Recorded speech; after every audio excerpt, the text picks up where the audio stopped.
Hi అండి, నేను రమ్యాని be kids channel. నేను ఈరోజు డిన్నర్లోకి అయితే వంకాయ ఎగురు అయితే చేసుకుంటున్నానండి.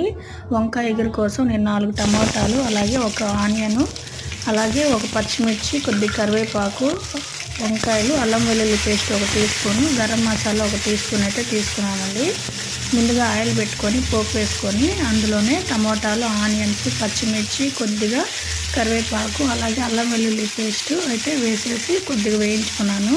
వేయించుకున్న వాటిలోనే అలాగే వంకాయలు అయితే వేసేసుకోవాలండి. అంటే దాంట్లోనే వేసేసుకుంటే మగ్గుతాయి అన్నమాట. వాటర్ అయితే ఎక్కువ యాడ్ చేయని అవసరం లేదు. అందుకని వంకాయలు అయితే నేను అందులోనే యాడ్ చేశాను కదా. చేసిన తర్వాత అందులోనే కొద్దిగా ఉప్పు, పసుపు వేసేసి మూత అయితే పెట్టుకోవాలి కలుపుకొని. కారం అయితే ముందే వేయకండి. కారం వేసేస్తే ఏంటంటే మాడిపోయినట్టు చేదుగా అయితే వస్తుంది. అందుకనేసి అవన్నీ కొద్దిగా బాగా ఉడికిన తర్వాత అయితే కారం అయితే వేసుకోవాలి. చూసారు కదా, ఆయిల్ వాటర్ అంతా బయటకు వచ్చేసినాయి. ఈ టైంలోనే కారం అయితే వేసుకోవాలన్నమాట కలుపుకొని. కారం అయితే నేను పచ్చిమిర్చి అయితే వేసుకున్నాను కదా, అల్లం వెల్లుల్లి పేస్ట్ చూసుకొని అయితే వేసుకోండి. కారం నేనైతే 1 టేబుల్ స్పూన్ అయితే వేసాను కారం. మళ్ళీ గరం మసాలా వేస్తాం కదా, కొద్ది కారం ఎక్కువ అవుతుంది. అందుకనేసి 1 టీ స్పూన్ అయితే వేసాను. వేసేసుకొని కలుపుకొని మూత అయితే పెట్టుకోవాలి.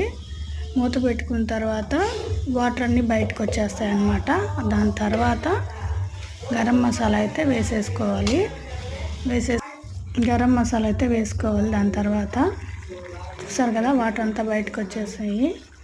అలాగే గరం మసాలా వేసేసుకొని కొత్తిమీర వేసుకొని కలుపుకొని కాసేపు అయితే ఉడకబెట్టుకుంటే మాత్రం వంకాయ ఎగురు మాత్రం రెడీ అయిపోతుంది. సూపర్ ఉంటుంది. ఒకసారి ట్రై చేయండి. సింపుల్గా చేసుకోవచ్చు మన ఇంట్లో ఉన్న వాటితోనే అన్నమాట.